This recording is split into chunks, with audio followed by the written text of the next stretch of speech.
Alhamdulillah, thumma alhamdulillahi rabbil alamin, alladzi nahmaduhu wa nasta'inuhu wa nastaghfiruh wa na'udzu billahi min syururi anfusina wa min sayyiati a'malina.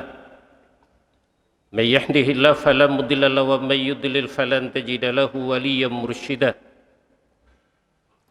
Asyhadu an la ilaha illallah wahdahu la syarika lah wa asyhadu anna Muhammadan abduhu wa rasuluh. Allahumma salli wa sallim ala habibika wa rasulika Muhammadin nabil ummi wa ala alihi wa ashabihi at-tayyibin at-tahirin, amma ba'd. Qala Allah ta'ala fi kitabihil karim, a'udzu billahi minasy syaithanir rajim.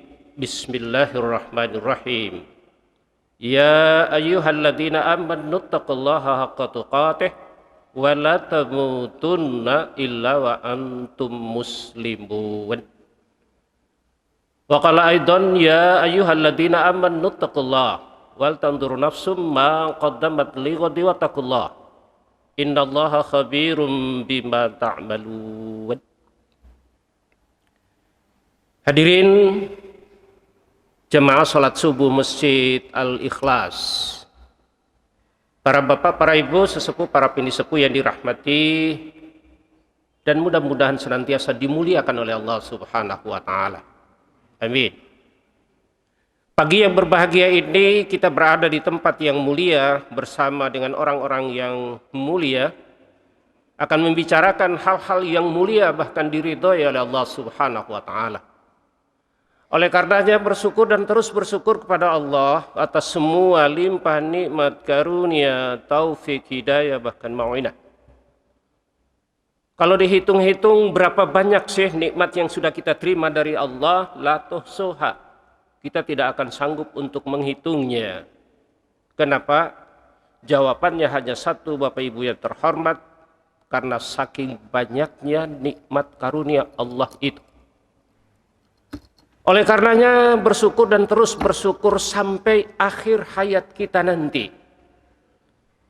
Mudah-mudahan kita mengakhiri hidup ini dalam keadaan husnul khatimah. Amin. Dalam keadaan menjadi manusia yang abdan syakura.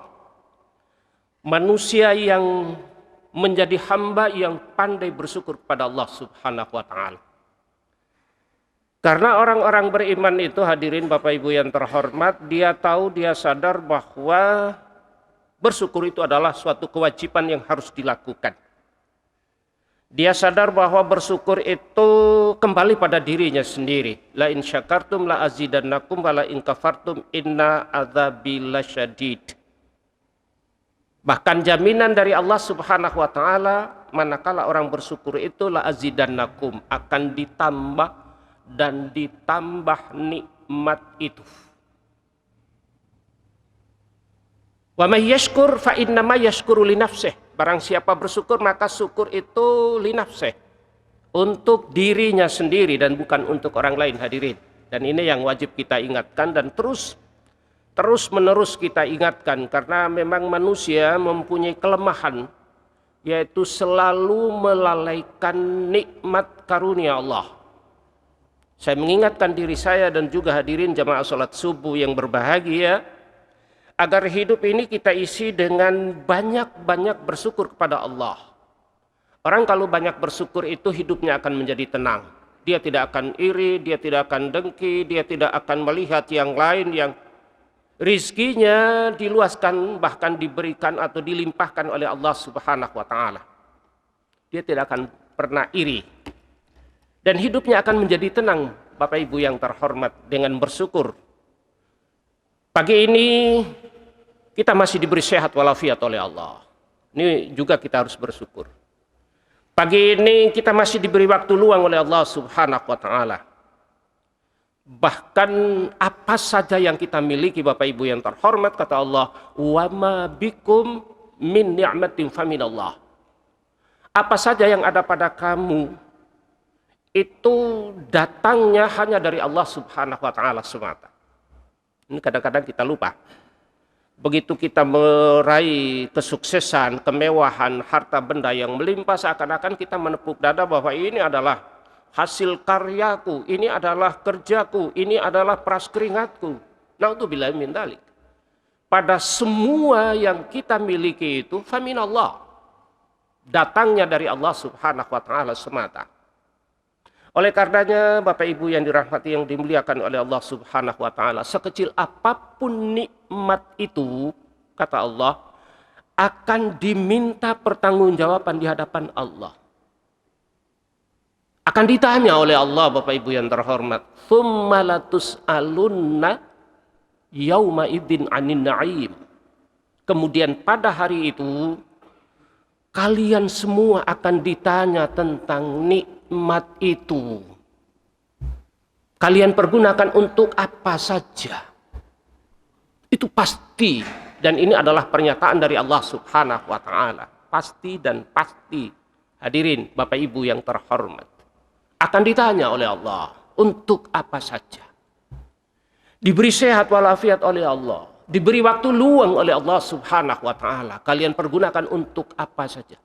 Bersimpuh dan beribadah kepada Allah Subhanahu wa ta'ala, ataukah kalian menyia-nyiakan nikmat kesempatan dan nikmat sehat itu.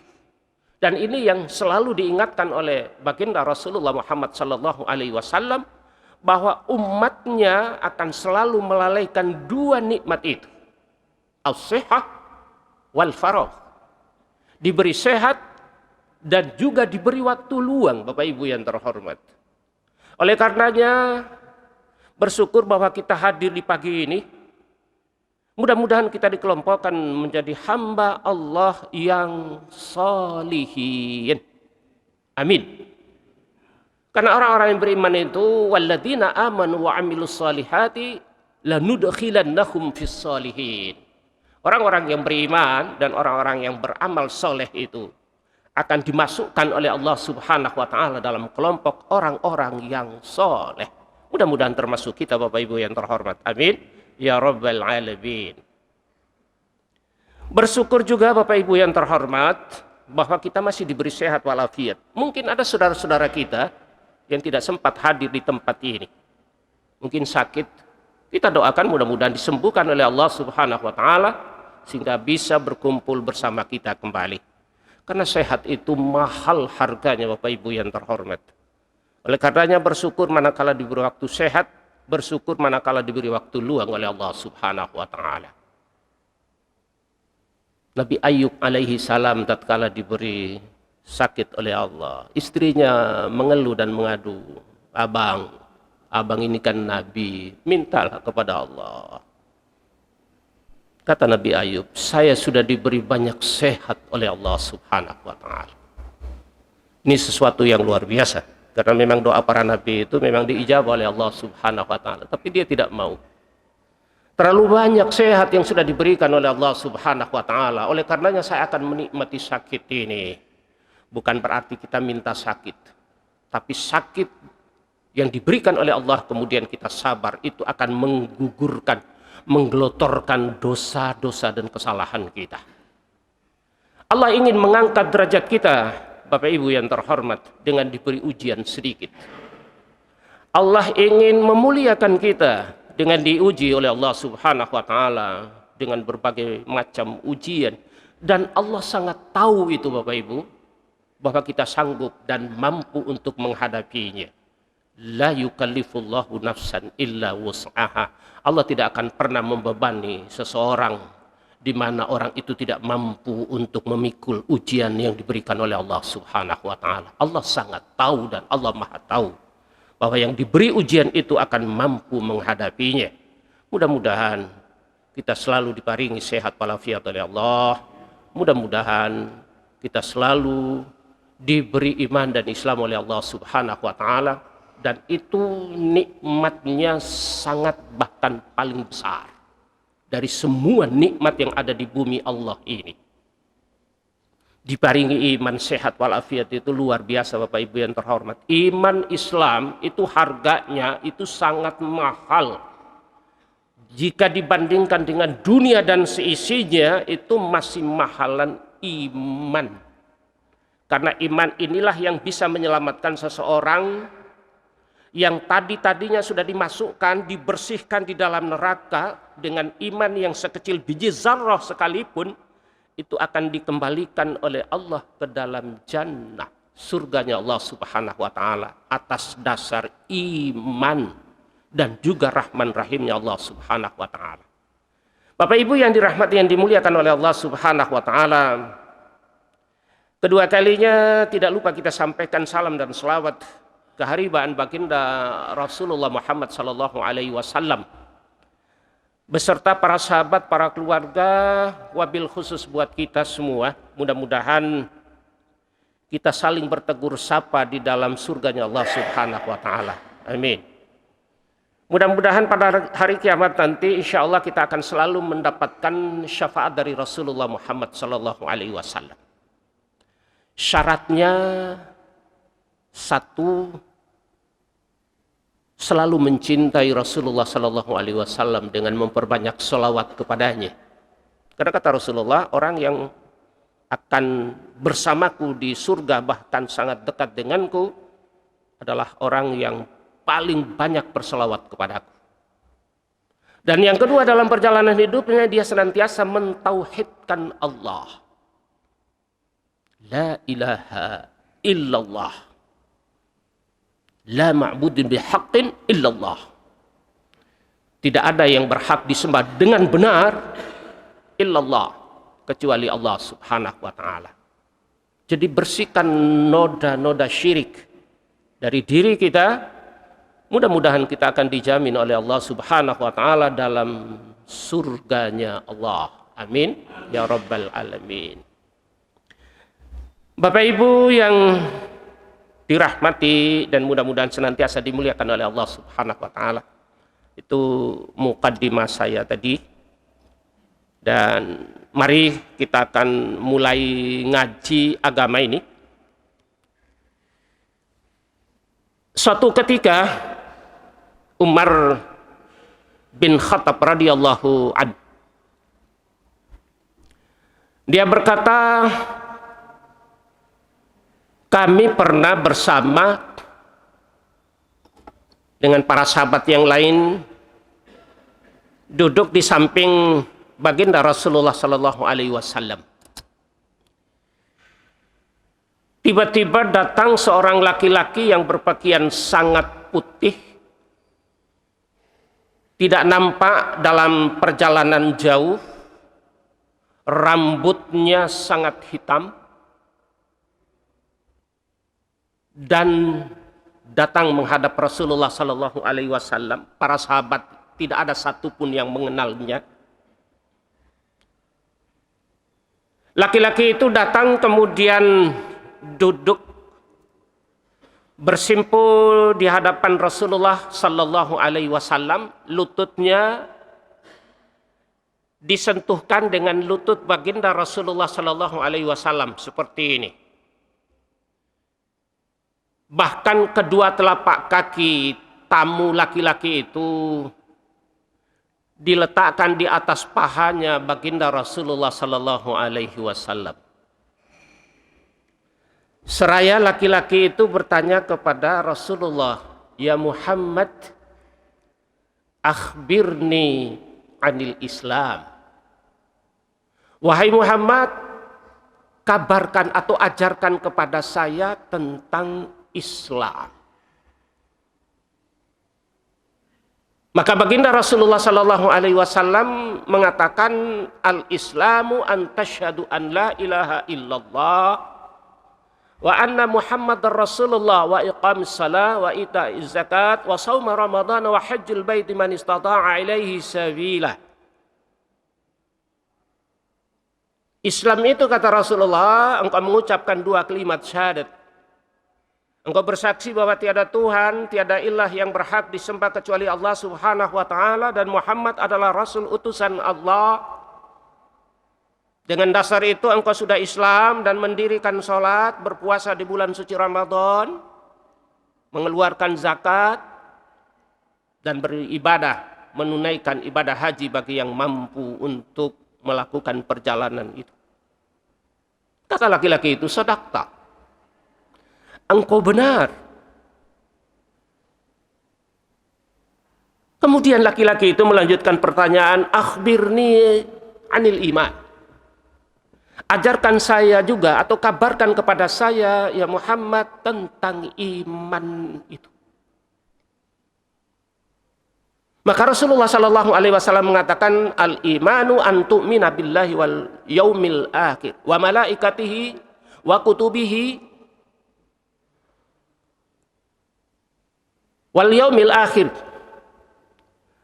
Engkau beriman kepada Allah Subhanahu wa taala, malaikat-malaikatnya, kemudian engkau beriman kepada kitab-kitabnya, engkau beriman kepada rasul-rasulnya, engkau beriman kepada hari kiamat, wabil qadri khairu wa syarrih, dan engkau beriman kepada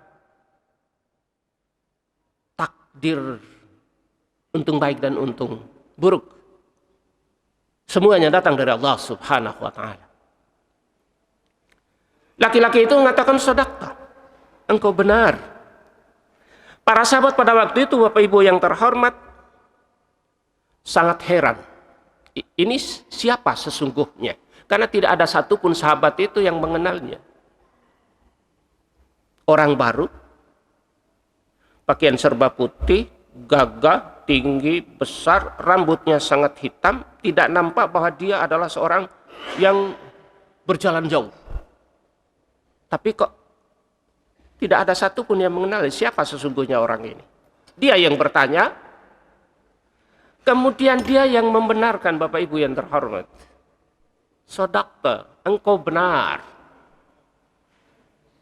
Masya Allah.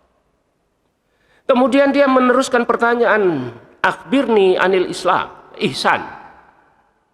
Kabarkan juga kepada saya tentang ihsan itu. Kata Rasulullah, al-ihsan an ta'budallaha ka'annaka tarah fa illam takun tarah fa innahu yaraka. Ihsan itu engkau menyembah Allah seakan-akan engkau melihatnya. Engkau beribadah kepada Allah Subhanahu wa taala. Kita melaksanakan salat sesuai dengan tuntunan baginda Rasulullah sallallahu alaihi wasallam seakan-akan kita melihat Allah. Itu ihsan. Andai kata di dalam ibadah itu kita tidak melihat Allah, fa innahu yaraka, maka sesungguhnya Allah pasti akan melihat kita. Itu makomnya ihsan. Lakukan kebaikan. Sebagaimana Allah Subhanahu wa taala telah banyak sekali melakukan kebaikan atau memberikan kebaikan kepada kita, kata ulama, kebaikan yang harus kita lakukan itu minimal setara dengan kebaikan yang pernah diberikan oleh Allah Subhanahu wa taala kepada kita. Minimal, Bapak Ibu yang terhormat. Terlalu banyak Allah berikan kebaikan kepada kita itu. Kita tidak akan bisa menggantinya. Maka minimal kita lakukan kebaikan itu setara atau sebanding dengan apa yang telah Allah berikan kebaikan itu kepada kita.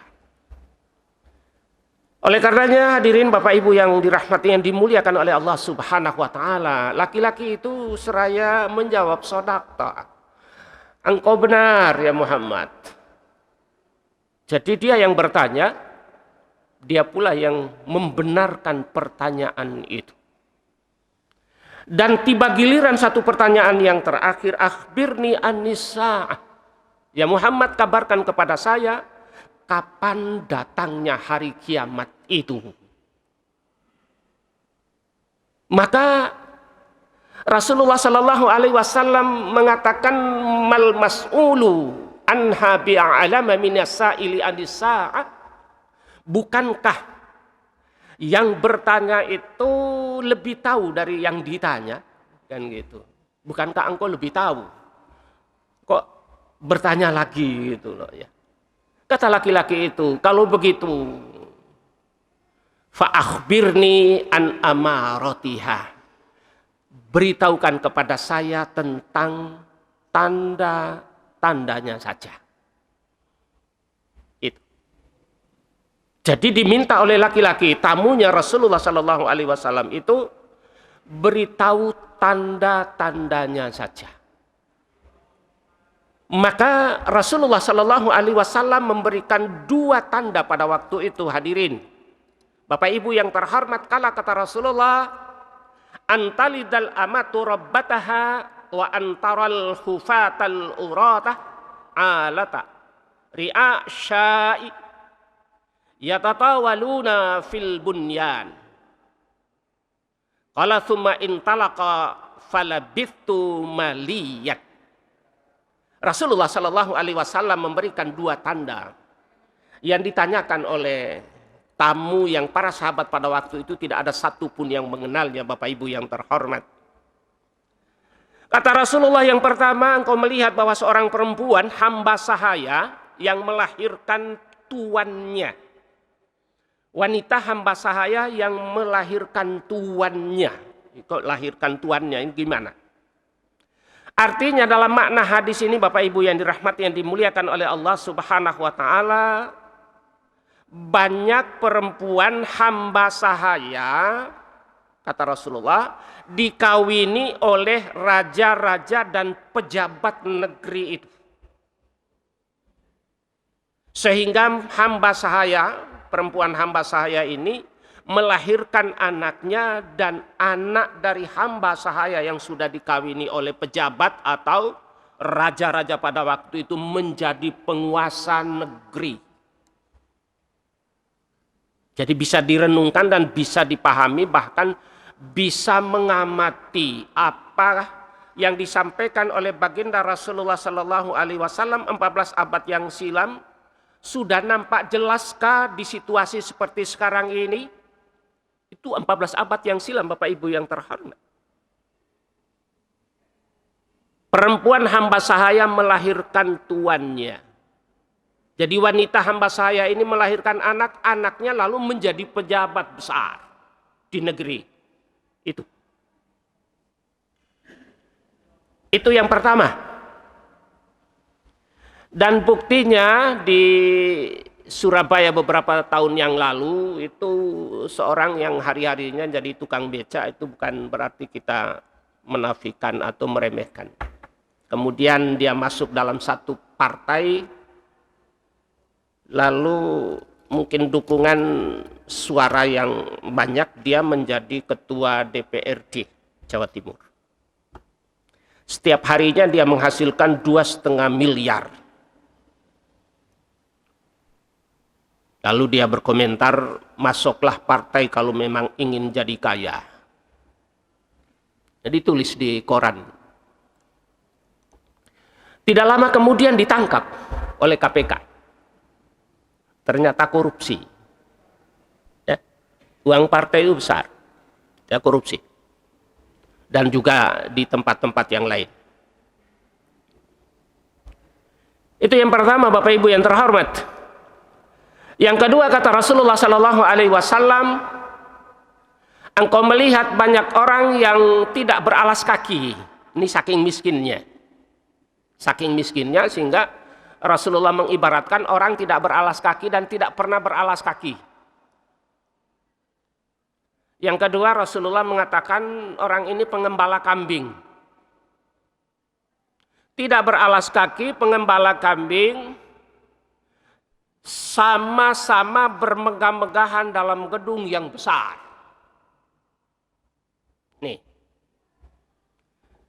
yang asalnya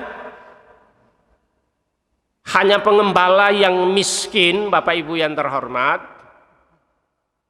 sehingga seolah-olah tidak pernah beralas kaki dan berpakaian yang hampir tidak ada, seadanya yang melekat di tubuh, dan ini sangat-sangat miskin. Tiba-tiba menjadi pembesar negeri itu. Dan juga mendiami gedung-gedung yang besar lagi indah. Sama-sama berkuasa. Yang asal mulanya tukang mebel, tukang bikin kursi, meja, lemari gitu. Lalu berkuasa di suatu negeri. Dan dilimpahkan harta yang banyak, bahkan anak keturunannya juga jadi pejabat negeri itu. Ini adalah tanda yang diberikan oleh Rasulullah Sallallahu Alaihi Wasallam 14 abad yang silam, Bapak Ibu yang terhormat. kita bisa melihat ini. Mereka mendiami di gedung-gedung besar, di gedung-gedung yang mewah, gedung-gedung yang indah. Mereka berkuasa serta menjadi kaya raya. Bukan berarti kita iri atas kekayaan mereka. Akan tetapi, naudzubillahi min dzalik, rakyat semakin susah, mencari hidup semakin susah. Akan tetapi mereka bermegah-megahan, bahkan mereka tertawa di atas penderitaan rakyat. Dengan demikian Bapak Ibu yang terhormat, keadaan negeri itu menjadi rusak binasa. Disebabkan suatu perkara, semacam suatu pemerintahan diserahkan kepada orang yang bukan ahlinya. Kata Rasulullah, idza wusidal amru li ghairi ahlihi fantadiris sa'ah. Apabila satu urusan, apapun urusan itu, jikalau diserahkan kepada yang bukan ahlinya, fantadiris sa'ah. Tunggu saat kehancurannya. Naudzubillahi min dzalik.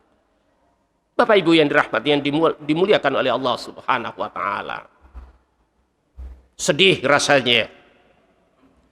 Umat Islam diadu domba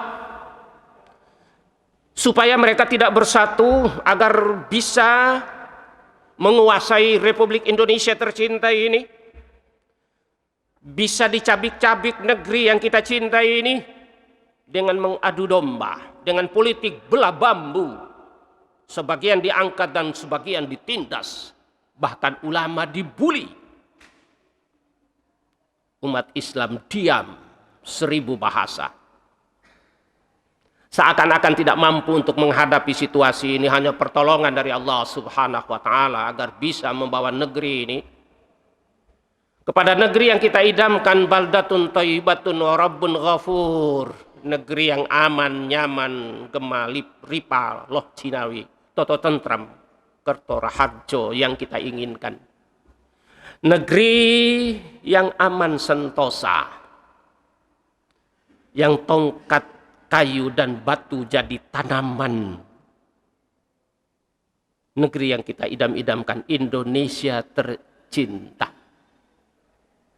Suatu ketika mantan rektor Universitas Al-Azhar Kairo mengunjungi Indonesia, betapa indahnya melihat Indonesia itu.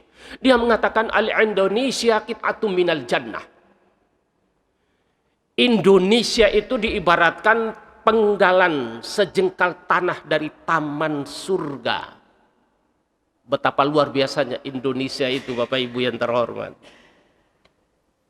Kenapa kita tidak mencintai negeri ini supaya kita berjuang untuk mengembalikan negeri ini kepada yang lebih baik, Bapak Ibu yang terhormat. Hadirin yang dirahmati, yang dimuliakan oleh Allah Subhanahu wa taala. Meneruskan hadis tadi yang diriwayatkan oleh Imam Muslim dalam kitab sahihnya. Ternyata laki-laki itu lalu pergi meninggalkan Rasulullah sallallahu alaihi wasallam. Lalu kata Umar, Rasulullah lalu bertanya kepada saya, "Ya Umar, siapakah sesungguhnya laki-laki itu?" Kata Umar, Allah dan Rasulnya lebih mengetahui. Maka Rasulullah Shallallahu Alaihi Wasallam mengatakan, dia adalah Jibril alaihi salam yang datang kepada kalian untuk mengajarkan kepada kalian perihal agamamu. Jadi laki-laki yang berpakaian serba putih, tinggi, besar, gagah, ganteng, rambutnya sangat hitam, tidak ada satupun yang mengenalnya. Ternyata malaikat Jibril alaihi salam, karena memang sangat dekat dengan baginda Rasulullah sallallahu alaihi wasallam. Sampai-sampai lututnya disentuhkan dengan lutut baginda Rasulullah sallallahu alaihi wasallam, tangannya diletakkan di atas pahanya baginda Rasulullah sallallahu alaihi wasallam, saking dekatnya. Ternyata malaikat Jibril alaihi salam. Bapak Ibu yang dirahmati, yang dimuliakan oleh Allah. Ini sesuatu yang luar biasa. Bahwa Jibril datang mengajarkan kepada agama tentang Islam, tentang iman, tentang ihsan. bahkan tentang keyakinan akan adanya kehidupan hari akhir setelah kehidupan di dunia ini. Sudahkah kita berjuang untuk agama Allah? Sudahkah kita berjuang dengan harta, jiwa untuk menegakkan agama Allah seperti yang dilakukan oleh para sahabat Rasulullah Sallallahu Alaihi Wasallam dahulu?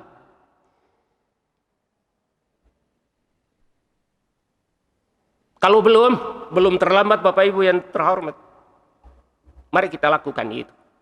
Minimal kita benahi iman dan Islam kita. Kita perbaharui, kita benahi, kita bersihkan syahadat kita. Karena salah satu perihal agama, manakala kita sangat khawatir, kalau yang kita lakukan itu tanpa kesadaran, lalu hal itu bisa membatalkan syahadat kita Bapak Ibu yang terhormat. Ada kaitan dengan hadis Rasulullah Sallallahu Alaihi Wasallam ini. Yang paling penting dan perlu kita sampaikan, ada hal-hal yang membatalkan syahadat kita Bapak Ibu yang terhormat. Ada 10 dalam mentauhidkan Allah Subhanahu wa taala. Yang pertama adalah syirik dalam beribadah kepada Allah. Salat iya, tapi percaya pada pohon besar. Percaya kepada batu besar yang mempunyai isi dan lain sebagainya. Percaya kepada batu aki. Maka Allah mengatakan, innallaha la yaghfiru ayyusyraka bihi wa yaghfiru ma duna dzalika liman yasha. Surat An-Nisa ayat 48. Sesungguhnya Allah Subhanahu wa taala tidak akan pernah mengampuni dosa syirik. Dan Allah mengampuni dosa selain syirik itu bagi siapa yang dikehendaki.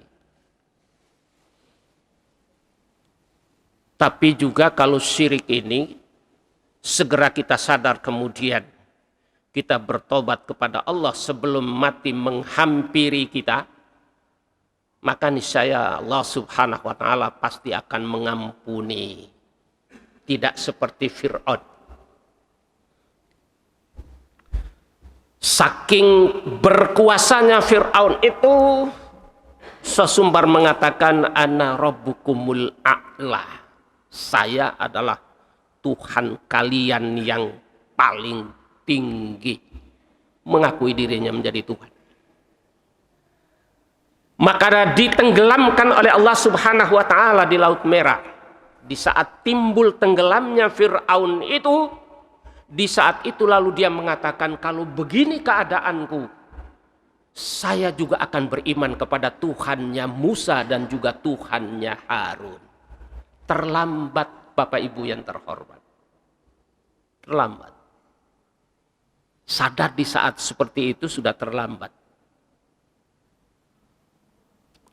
Yang kedua yang bisa membatalkan syahadat kita Bapak Ibu yang terhormat, orang yang menjadikan antara dia dan Allah perantara-perantara. Wasilah-wasilah. Dia berdoa kepada mereka, meminta syafaat kepada mereka dan bertawakal kepada mereka. Yang dilakukan oleh Syiah, Rafidhah, dan Syiah yang paling berkuasa saat ini dan yang paling besar di Republik ini adalah ada di Jawa Timur dan di Bangil. Dan juga pusatnya di Malang. Syiah bekerja sama dengan komunis akan menyerang ahli sunnah wal jamaah. Banyak yang diam saja. Padahal Syiah sudah menggerogoti kita. Padahal Jawa Timur ini gudangnya ulama. Tapi Syiah tumbuh subur karena memang diberi waktu dan juga dirangkul oleh sebagian. Sangat menyedihkan, sebagian ulama yang sudah menerima amplop itu juga akan melindungi mereka. Naudzubillah min dzalik. Yang ketiga yang bisa membatalkan syahadat kita meskipun KTP kita masih Islam Bapak Ibu yang terhormat, orang yang tidak mau mengkafirkan orang-orang musyrik. Orang yang masih ragu terhadap kekufuran atau membenarkan ajaran mereka. Oh, enggak apa-apa, sama-sama Islam. Naudzubillah min dzalik. Syiah itu kata Ketua Majelis Ulama Indonesia Jawa Timur, Allah yarham, Abdul Somad Bukhari, Syiah itu bukan Islam. Lah ini yang muncul sekarang ini justru malah dirangkul. Itu. Ini sedihnya demikian. Syiah itu ajaran lain. Al-Quran mereka itu juga berbeda dengan Al-Quran kita. Al-Quran kita 30 juz 114 surat 6.666 ayat. Al-Qurannya orang Syiah itu jumlah ayatnya 17.000 ayat. Jadi mereka beda dengan Islam meskipun mereka berlabel Islam. Dan sudah merambah di Jawa Timur, pusatnya di Bangil. Dan juga pendanaan yang besar itu pusatnya di Malang. Berikutnya yang membatalkan syahadat kita, Bapak Ibu yang dirahmati yang dimuliakan oleh Allah, orang yang meyakini bahwa selain petunjuk Nabi Shallallahu Alaihi Wasallam lebih sempurna dari petunjuk beliau Shallallahu Alaihi Wasallam. Coba. Hukum yang lain lebih baik daripada hukum yang beliau sampaikan. Masih ada ajaran yang lebih baik dengan memporak-porandakan akidah kita, dengan menyuarakan bahwa semua agama itu sama, semua agama itu benar, semua agama itu mengajarkan kebaikan. Naudzubillah min dzalik. Dan inilah yang sedang dikampanyekan oleh sekelompok orang yang mengaku menjadi Islam, yang selalu bersumber dengan mengatakan ahli sunnah wal jamaah. Maka munculnya Islam Nusantara. Padahal itu sudah ditegur. Ya, sudah ditegur, tidak main-main itu. Rektor dari Universitas Al-Azhar Kairo itu sudah menegur. Naudzubillah min dzalik. Dan ini yang terjadi di Republik ini, Bapak Ibu yang terhormat. Berikutnya yang bisa membatalkan syahadat kita adalah siapa yang membenci sesuatu dari ajaran yang dibawa oleh Rasulullah Sallallahu Alaihi Wasallam, sekalipun ia juga mengamalkannya, batal syahadatnya. Siapa yang menghina suatu dari agama yang dibawa oleh Rasulullah Sallallahu Alaihi Wasallam atau pahala maupun siksanya, maka ia kafir. Allah Subhanahu Wa Taala mengatakan di dalam Al-Quranul Karim, "Qul abillahi wa ayatihi wa rasulihi kuntum tastahzi'un. La ta'tadiru qad kafartum ba'da imanikum." Di At-Taubah surat yang ke-9 pada ayat 65-66. Kul katakan, apakah dengan Allah ayat-ayatnya dan Rasulnya kamu selalu berolok-olok, selalu menghina? Tidak usah kamu minta maaf karena kamu kafir sesudah kamu beriman. Minta maaf itu hanya pura-pura saja, Bapak Ibu yang terhormat. Berikutnya yang bisa membatalkan syahadat kita meskipun kita seorang Islam, KTP-nya Islam adalah sihir. Amalan yang bisa membuat suami istri saling benci, hidup tidak aman di dalam kehidupan rumah tangganya sampai pegatan, sampai bercerai dan lain sebagainya, itu juga dari pelet sihir.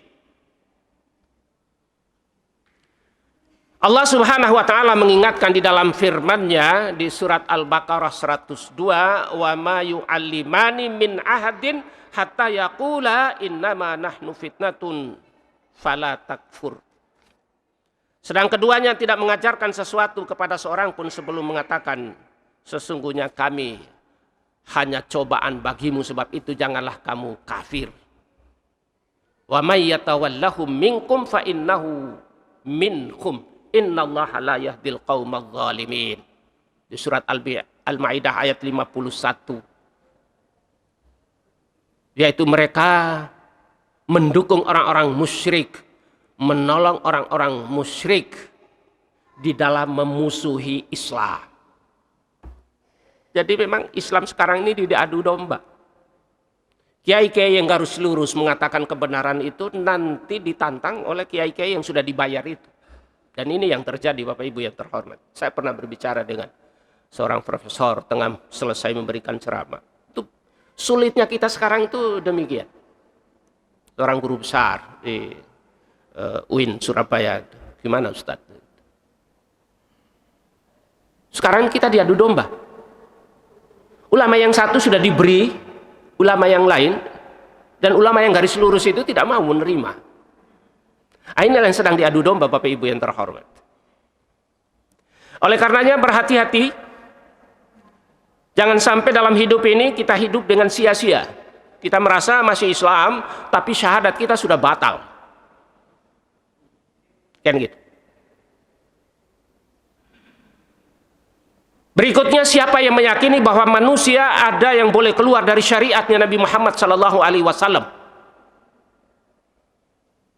Saya boleh keluar dari syariatnya Nabi Muhammad karena saya punya pegangan ini. Hakikat ma'rifatnya boleh tidak sholat, boleh tidak puasa. Naudzubillah min dzalik. Ada juga. Berarti dia batal syahadatnya. Dan yang terakhir dia berpaling dari agama Allah. Batal syahadatnya Bapak Ibu yang dirahmati, yang dimuliakan oleh Allah Subhanahu wa Ta'ala. Ini saja yang bisa saya sampaikan Bapak Ibu yang terhormat. Mudah-mudahan ada hikmah dan ada manfaatnya buat kita semua. Mungkin ada yang bertanya, monggo saya persilakan. Satu pertanyaan ini sudah masuk surg ini ya. Sudah masuk. Monggo silakan kalau ada yang mau didiskusikan atau ada urung rembuk, monggo.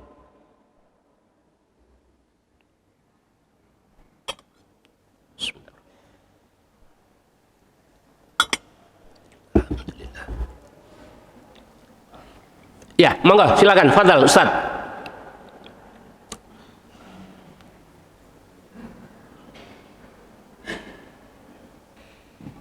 Bismillahirrahmanirrahim. Assalamualaikum warahmatullahi wabarakatuh. Waalaikumsalam warahmatullahi wabarakatuh. Hamdan wa syukran lillah. Allahumma sholli ala Muhammad adada ma khalaqallah. Wa ba'du. Ada Ustaz Dr. Andes Haji Dr. Yusuf MM yang selalu kita dengar nasihat-nasihatnya. Sungguh sangat menarik penjelasannya untuk kita semua, terutama yang ada keterkaitan dengan semakin tampak sekali bagaimana usaha-usaha orang-orang yang sudah masuk kategori tidak kafir, tidak mukmin. Kalau kafir itu jelas, kalau mukmin itu jelas. Nah sekarang yang satu ini adalah kelompok yang di dalam Islam disebut dengan munafik. Nampaknya itulah yang musuh terbesar kita, musuh negara ini, NKRI ini, dan musuh agama terbesar. Dan itu dijelaskan oleh baginda Rasulullah sendiri adalah menghadapi kaum munafik ini. Mohon maaf saya tidak menyebut nama, nanti kena pasal saja. Itulah rekodnya kita. Kalau bahasa yang lebih vulgar itu pecundang. Siapa itu yang tadi Bapak sebut? Ulama-ulama yang sudah kena ya mungkin fulus. Sementara ketika ada ulama yang mengkritisi kebijakan-kebijakan, mengkritisi keputusan-keputusan yang itu salah, justru lebih cepat ditangkap daripada orang-orang yang salah, daripada orang-orang yang betul-betul memang salah tapi malah dilindungi. Dalam hukum itu Bapak sendiri kan sebagai seorang ahli hukum itu kan equality before the law, tebang pilih. Kalau pengelola mall yang melanggar prokes langsung kena denda 500.000. Kalau tukang bubur melanggar prokes kena 5 juta, jadi 10 kalinya. HRS itu melanggar prokes langsung kena denda 50 juta plus Ditangkap. penjara 4 tahun. Tapi ada harga gembira, bersyukurlah mudah-mudahan, mungkin mereka malu. Konon saya dapat dengar dapat potongan 2 tahun. Mudah-mudahan itu Amin, amin, ya Allah. bahkan kalau bisa hari ini dilepas, itu yang saya harapkan. Allahu Akbar. Lalu ada pernikahan rakyat kecil dikejar-kejar aparat, sementara selebriti melakukan perhelatan pernikahan, bahkan mengundang Pak Lurah, aman-aman saja. Ini realita, mohon maaf Bapak Ibu, realita. Dan saya bertanggung jawab apa yang saya sampaikan ini. Dan panjenengan yang hadir ini adalah insya Allah tentara-tentara Allah. Sayangnya belum seperti sholat Jumat. Itu Pak Bambang dan kita masjid ini kalau bisa subuhnya itu seperti sholat Jumat. Insya Allah mereka-mereka yang kecil itu bisa takut. Dan itu musuh terbesar Bapak Ibu. Dan itu ada di tengah-tengah kita. Kalau orang kafir jelas. Bapak yang di lingkungan Kemus ini kan banyak mantan TNI. Saya nggak mengguni penjadian. Satu tentara itu misalnya punya satu senjata, itu ada 9 peluru, ada 10 peluru. Untuk menghadapi musuh cukup 1 peluru. Tapi untuk menghadapi ini Pak, ulama-ulama pecundang ini, itu butuh 9 peluru, satu senjata.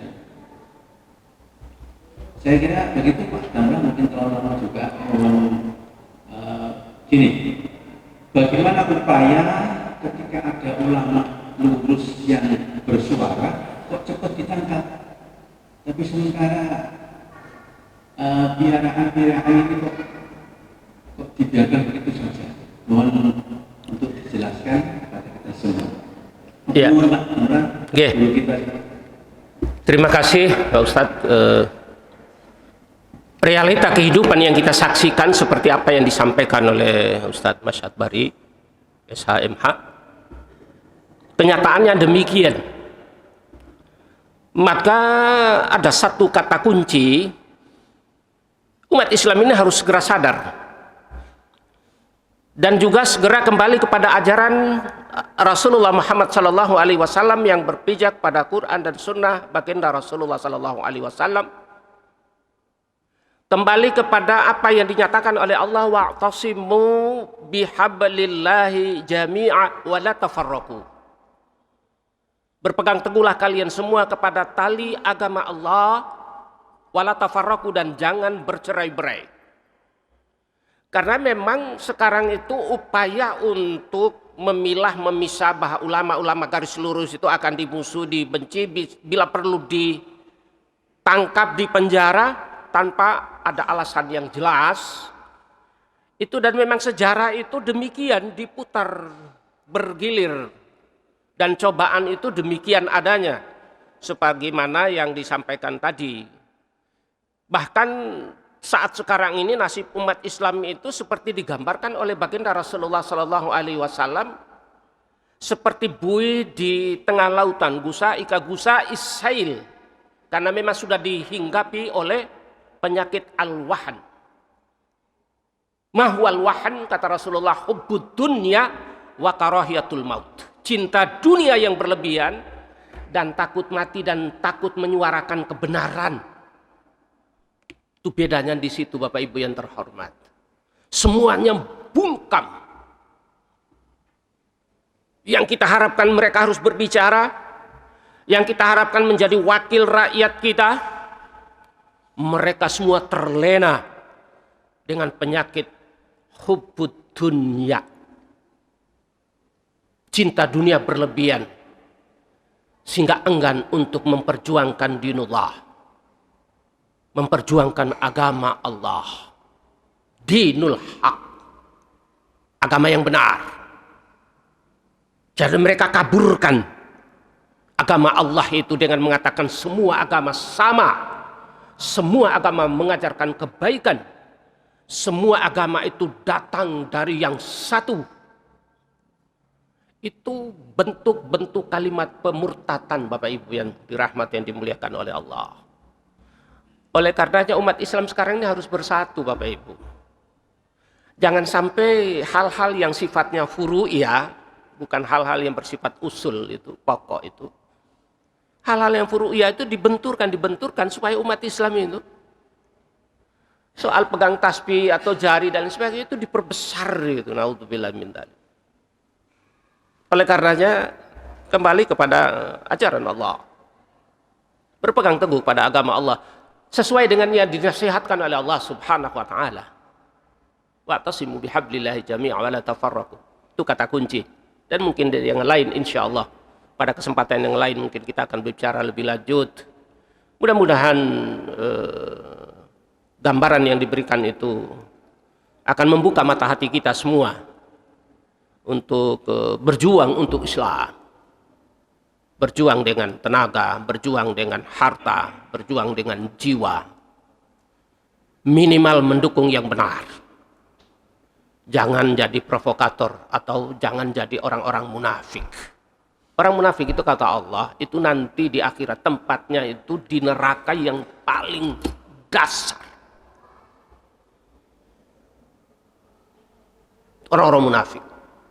Nah, bisa kita lihat apa yang disampaikan oleh Rasulullah sallallahu alaihi wasallam, ayatul munafiqu tsalatsa idza haddatsa kadzaba wa idza wa'ada akhlafa wa idza tumina khana. Tanda-tanda orang munafik itu ada 3, apabila dia berbicara itu selalu berbohong. Itu. Berjanji selalu mengingkari. Diamanahi, dipercaya selalu berkhianat. Dan itu tidak jauh-jauh dari kehidupan kita Bapak Ibu yang terhormat. Oleh karenanya ibda' binafsih, mari kita mulai dari diri kita sendiri untuk membenahi diri ini. Banyak-banyak beristighfar, mohon ampun pada Allah Subhanahu wa taala. Dengan banyak-banyak mohon ampun pada Allah, istighfar. Fa inna fil yaumi ata marrah, kata Rasulullah, kata baginda Rasul, setiap harinya tidak kurang dari 100 kali mohon ampun pada Allah. Maka mulai dari diri kita, mulai dari yang sekarang ini, mulai dari yang kecil-kecil, mari bersatu. Singkirkan hal-hal yang berbeda yang tidak pokok itu. Dan mari kita benahi. Kalau umat Islam di Republik ini bersatu, maka niscaya kita akan memilih satu pemimpin yang betul-betul diandalkan dan untuk bisa mewakili rakyat dan bisa memberikan pelayanan kepada rakyat. Bukankah al-imamu khadimul ummah? Pemimpin itu seharusnya menjadi pelayan umat, seharusnya. Bukan minta dilayani Bapak Ibu yang terhormat. Ini saja yang bisa saya sampaikan, mudah-mudahan bermanfaat. Mari kita berdoa kepada Allah Subhanahu wa taala agar negeri ini bisa keluar dari keterpurukan yang kita rasakan saat ini. Amin. A'udzubillahi minasyaitonirrajim. Bismillahirrahmanirrahim. Alhamdulillahirabbil alamin hamdan katsiran thayyiban mubarak fih. Hamdan na'imin hamdan nafi'in. Ya muqallibal qulub tsabbit qulubana ala dinik. Allahumma inna ala dzikrika wa syukrika wa husni ibadatik. Rabbana la tu'akhidna in nasina aw akhtana. Rabbana wa la tahmil 'alaina isran kama hamaltahu 'alal ladzina min qablina. Rabbana wa la tuhammilna ma la taqata lana bih. Wa'fu anna waghfir lana warhamna. Wa'fu anna ya Allah. Maafkan kami ya Allah. Waghfir lana ya Allah, ampuni kami ya Allah. Warhamna ya Allah, sayangilah kami ya Allah. Anta maulana, engkau penolong kami ya Allah. Anta maulana fansurna alal qaumil kafirin, alal qaumil zalimin. Ya Allah, angkat derajat kami ya Allah. Muliakan orang-orang yang berjuang untuk menegakkan agama-Mu ya Allah. Satukan hati kami ya Allah. Satukan umat ini untuk berjuang menegakkan agama-Mu ya Allah. Tolonglah kami ya Allah dari orang-orang munafik ya Allah. Dari orang-orang yang menginginkan tercabik-cabiknya negeri ini ya Allah. Rabbana, kami dambakan kebahagiaan hidup dunia dan akhirat ya Allah. Berikan semuanya kepada kami ya Allah, kebahagiaan dunia dan akhirat. Turunkan hidayah-Mu kepada kami ya Allah, agar kami bisa berjuang di jalan-Mu ya Allah. Rabbana zalamna anfusana wa illam taghfir lana wa tarhamna lanakunanna minal khasirin. Rabbana atina fid dunya hasanah wa fil akhirati hasanah wa qina adzabannar. Wa adkhilnal jannata ma'al abrar ya aziz ya ghaffar ya rabbal alamin. Wa sallallahu ala sayyidina Muhammadin nabiyil ummi wa alihi washabihi wasallam. Subhana rabbika rabbil izzati amma yasifun. Wa salamun alal mursalin walhamdulillahi rabbil alamin. Subhanakallahumma wa bihamdika asyhadu an la ilaha illa anta astaghfiruka wa atubu ilaik. Kurang lebihnya saya mohon maaf yang sebesar-besarnya. Billahi taufiq wal hidayah. Assalamualaikum warahmatullahi wabarakatuh.